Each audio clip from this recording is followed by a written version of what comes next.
Merhaba, iyi günler.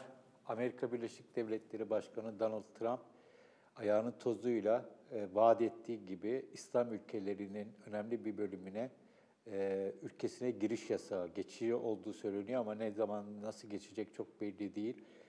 Uyguladı. 7 ülke söz konusu şu aşamada: İran, Irak, Somali, Suriye, Libya, Sudan ve Yemen. Bu ülkelere baktığımızda İran dışında diğerlerin hepsinin İngilizce failed state, yani başarısızlığa uğramış devletler olduğunu görüyoruz. Buralarda gerçekten güçlü devlet yapıları olduğunu söylemek mümkün değil. Hemen hemen hepsinde iç savaşlar yaşanıyor ve bu durumdan da tabii Amerika Birleşik Devletleri birinci derecede sorumlu. Kendi yarattığı, ortaya çıkmasına kendisinin de ciddi katkıda bulunduğu kötü anlamda durumların faturasını şimdi bu ülkenin vatandaşlarına kesmek istiyor. Günlerdir süren protestolar var Amerika Birleşik Devletleri'nde ve başka, mesela İngiltere'de de var. Çünkü Trump'ın İngiltere'ye ziyaret yapması bekleniyor.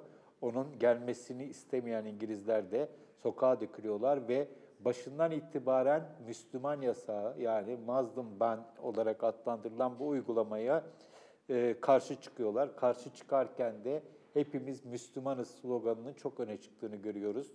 Dün mesela İngiltere'de önce Müslümanları aldılar şeklinde bir pankart dikkatimi çekti. Çok renkli bir direniş var. Bu direnişin içerisinde sadece Müslümanlar yok. Hatta Müslümanlar geri planda, ülkenin değişik sivil toplum kuruluşları, değişik inançlardan ve inançsız insanlar, değişik gruplar var ve işin içerisinde devlet yapısı içerisinde de çok ciddi destek alıyor. Federal yönetimlerden çok destek alıyor. Çok sayıda avukat, göçmenlerin ya da yabancıların, bu ülkeden gelen yabancıların gönüllü olarak avukatlığını üstleniyor vesaire. Çok ciddi bir direniş var, protesto var, kabul edilmiyor, itiraz ediliyor. Bunun Amerika Birleşik Devletleri'nin oluşum ruhuna aykırı olduğu söyleniyor ki biliyoruz ABD bir göçmen ülkesi. Yerlilerin elinden topraklarının işgal edilip buraya batıdan özellikle insanların gelmesiyle oluşturulmuş bir devletten bahsediyoruz ve bu devlet şu anda bir seçilen bir kişi ki oyların yarısından fazlasını bile kazanmamış olmasına rağmen bütün bu kazanımları, bütün bu geleneği şu ya da bu gerekçeyle, en önemli gerekçesi terör, iptal etmek istiyor ve insanlar buna karşı mücadele ediyorlar ve gerçekten de onurlu bir şekilde mücadele ediyorlar. Buna karşılık İslam ülkelerinde yaprak kımıldamıyor dersek yeridir. Hiçbir ciddi protestoya tanık olmadık. Resmi açıklamalar hemen hemen yok denecek kadar az.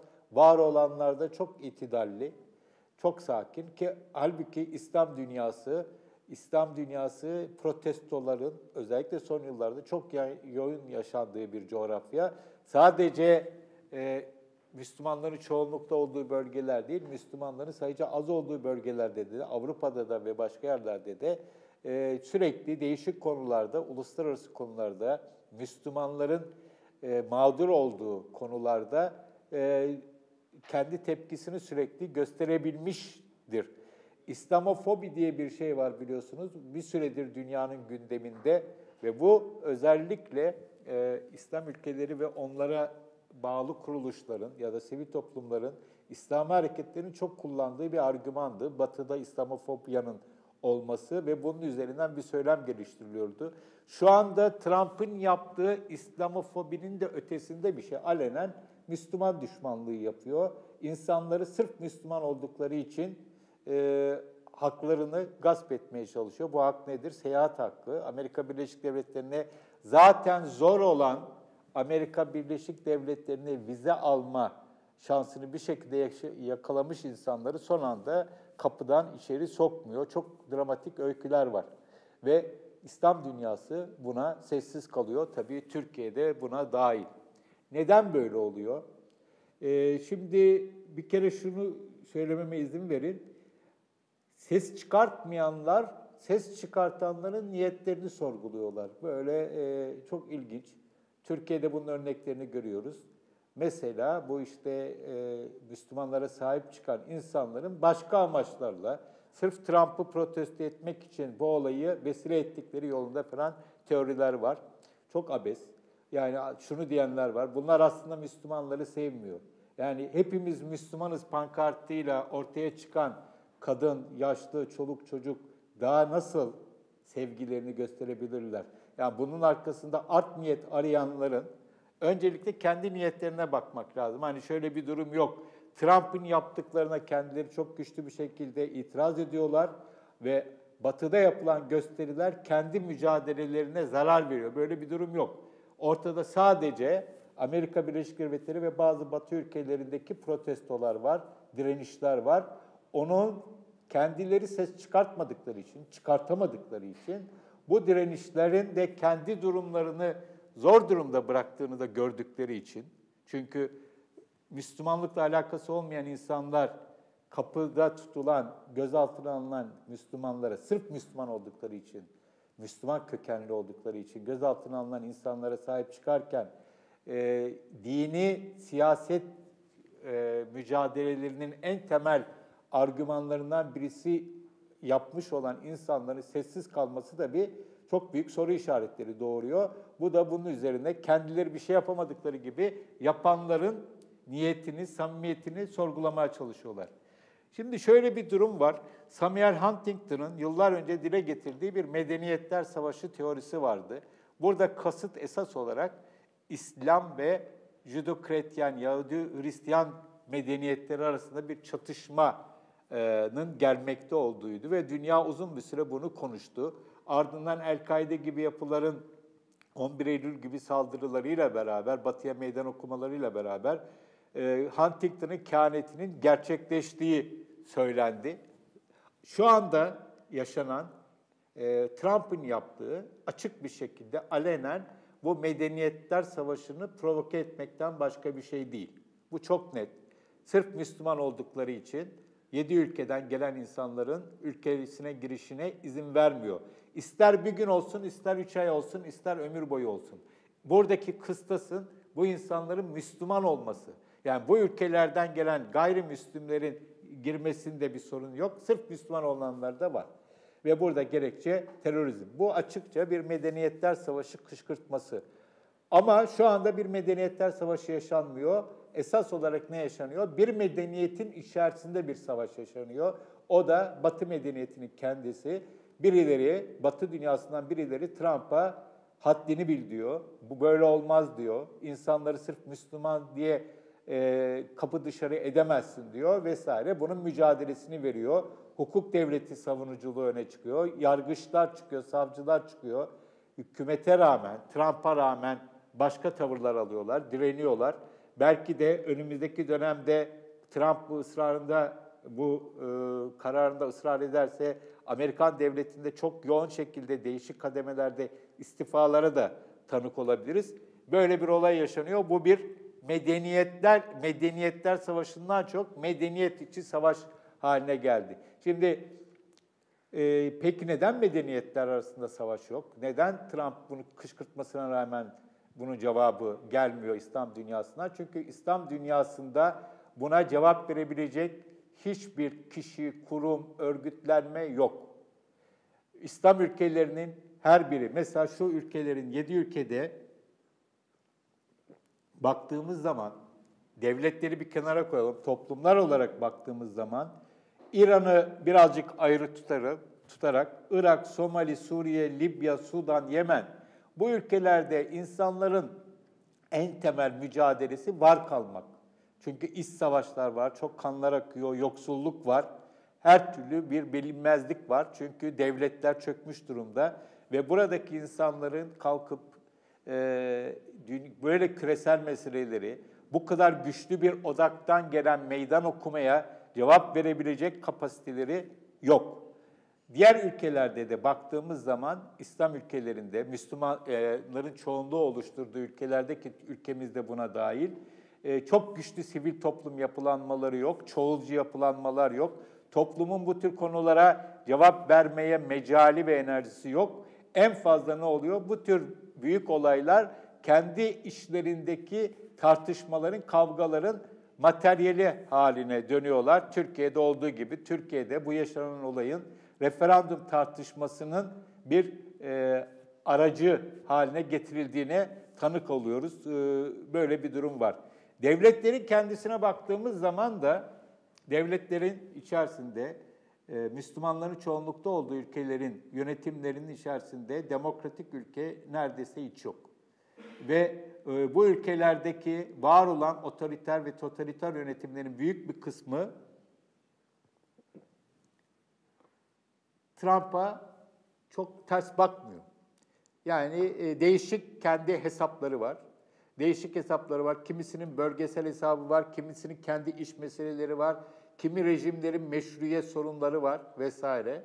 Ve Trump gibi İslam dünyasında demokrasinin, insan haklarının, özgürlüklerin gelişmesini dert etmeyen, tek derdi terörizm olan ya da öyle olduğunu söyleyen bir Amerikan başkanı altında kendi otoriter ve totaliter rejimlerinin garanti altında olduğunu düşünüyorlar ve Trump gibi ne yapacağı belli olmayan birisine karşı çıkmaları halinde başlarına durduk yere bela alabileceklerini düşünüyorlar ve bu anlamda hiçbir şekilde ses çıkarmıyorlar. Çıkarsalar ne olur?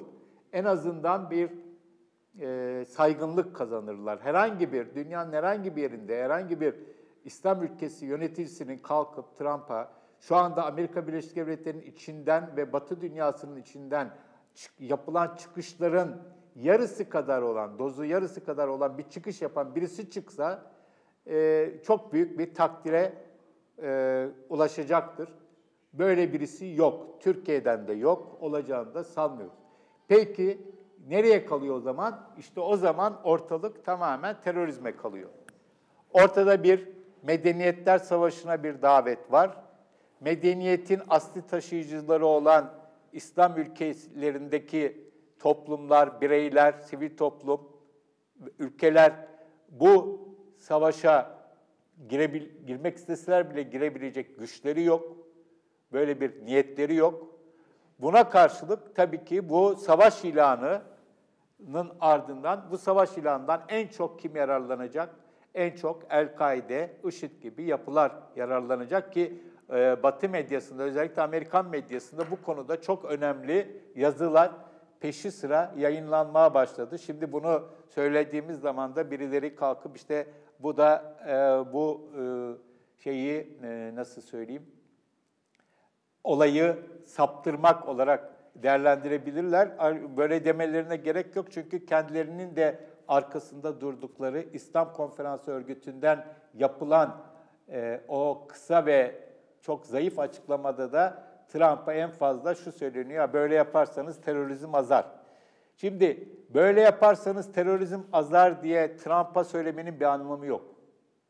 Trump böyle yapıyor ve bu bizim içimizdeki zaten teröre yatkın olan unsurları güçlendirir diyerek İslam dünyası ve İslam toplulukları kendi işlerinde sorgulayıp Trump'a ve Trump gibilere bu tür İslam'a karşı alenen ayrımcı, hasmane tavır alanlara karşı bir duruş sergileyebilmeleri gerekiyor.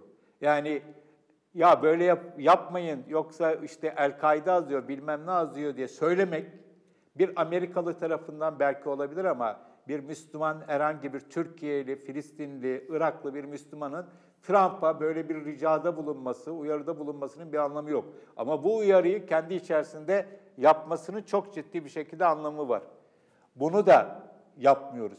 Ve yarın öbür gün ülkelerimizde bu tür terör hareketleri, radikal hareketler, kendini İslam üzerinden tanımlayan radikal hareketler alıp başını gittiği zaman da ya bunlar nereden çıktı, aslında bunlar bizde yoktu, nasıl olur deyip tekrar komplo yöneliyoruz. Buna aslında şu gizli servis yaptı, bu gizli servis yaptı diye. Şu anda çok elverişli bir zemin var, zaten vardı. Trump bu zemini daha da elverişli hale getiriyor. En son Kanada'da, Quebec'te akşam namazı kılan Müslümanlara saldırı olayında olduğu gibi orada 6 kişi hayatını kaybetti ve bunu yapanın büyük bir ihtimalle bir beyaz, ırkçı bir Trump'ın ve Fransa'daki Le Pen'in fikirlerinden etkilenmiş ırkçı bir genç olduğu yolunda çok güçlü bulgular var.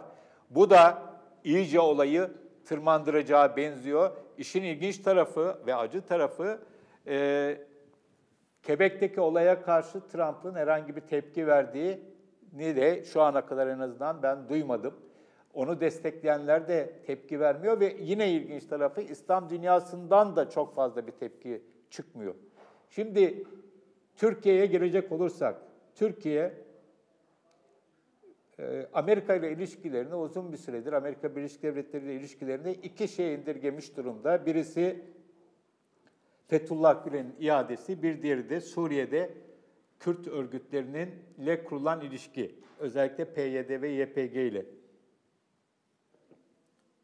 Dolayısıyla şu ana kadar çok ciddi bir tepki çıkmadı. Bir tek Numan Kurtulmuş'un Habertürk'e verdiği özel açıklama, yaptığı özel açıklama var. Bu açıklamanın da olabildiğince dengeli olduğunu, rencide edici dediği, kabul edilemez dediği ama bir meydan okuyuş zaten Numan Kurtulmuş'un üslubunda da yoktur bu ama Adalet ve Kalkınma Partisi iktidarının sözcülerinin ve özellikle de Cumhurbaşkanı Erdoğan'ın İslam dünyasını ilgilendiren vahim konularda çok hızlı bir şekilde tavır aldıklarını ve çok etkili çıkışlar yaptıklarını biliyoruz. İsrail-Filistin meselesinde özellikle bunlar çok oldu. Ama birçok yerde, ta Uzak Doğu'daki Müslümanlara kadar ve çoğu da haklı zulümlere karşı ses çıkartma anlamında duruşlar oldu. Bu sefer çok bariz bir duruş var ve medeniyetin merkezi gibi görülen, dünyanın merkezi gibi görülen Amerika Birleşik Devletleri'nde insanlara sırf Müslüman oldukları için zulmediliyor ve bu zulüm daha çok süreceğe benziyor. Hatta bu zulmünü bizim coğrafyamıza da taşıyacağının işaretleri var Trump yönetiminin ve ses çıkmıyor. Herhalde burada çıkmamasının en önemli nedeni Trump'ı ürkütmemek, kızdırmamak ve bu Suriye'deki Kürt meselesi ve Fethullah Gülen meselesi konusunda onu ürkütmemek olsa gerek. Ama bunun bir hayrı olacak gibi gözükmüyor. Trump, siz onu ürkütmeseniz bile bu konularda yine kendi bildiğini okuyabilir. Öyle kolaylıkla Türkiye'nin kontrol edebileceği, herhangi bir İslam ülkesinin kontrol edebileceği bir lider, başkan profili çizmiyor. Şu ana kadar zaten yaptığı, bugün Murat Yetkin'in de yazısında var. Trump'ın görüştüğü isimlere baktığımız zaman mesela Suudi Arabistan'la Suriye'yi konuşuyor. Türkiye ile henüz konuşmuş değil. Suudi Arabistan uzun bir süredir Suriye ile ilişkisini bayağı aza indirgemiş durumda ve büyük ölçüde Türkiye üzerinden Suriye ilişkisini yönetirken Trump güvenli bölge meselesini sadece Suriye'de değil, aynı zamanda Yemen'de de Suudi Arabistan'la görüşebiliyor. Bundan yana bir endişe var, ürkütmeme kaygısı var. Ama bu endişenin getirdiği sessizlik, Cumhurbaşkanı Erdoğan ve Adalet ve Kalkınma Partisi iktidarı ve bunu başka ülkelere de yayarsak birçok İslam ülkesindeki yöneticinin ve İslam hareketin zeminlerinin ayaklarının altından kaymasına yol açar.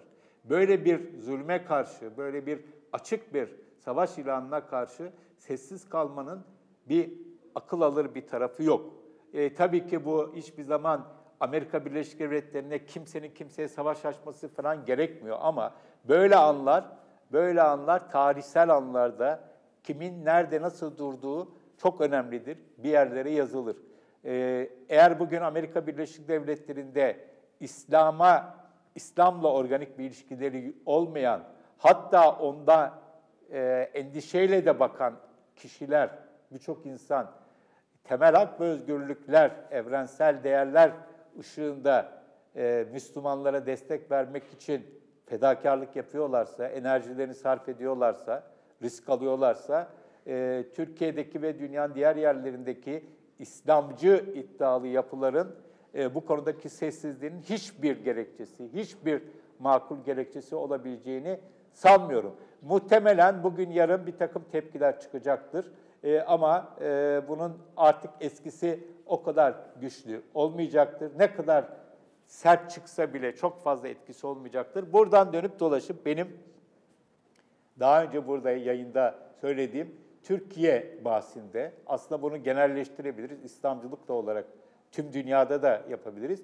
İslamcılığın ama özellikle Türkiye'de İslamcılığın büyük iflası meselesiyle karşı karşıyayız. Ortada bir İslamcılık yok. Ortada esas olarak var olan olay, İslam'ın da araçsallaştırıldığı bir pragmatizm ve iktidarı muhafaza etmeye endeksli bir pragmatizm var. Bunu yaşıyoruz.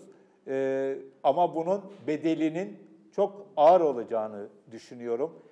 Bu konuda Türkiye'nin önünde, yakın gelecekte önünde çok ciddi tehditler olduğu kanısındayım.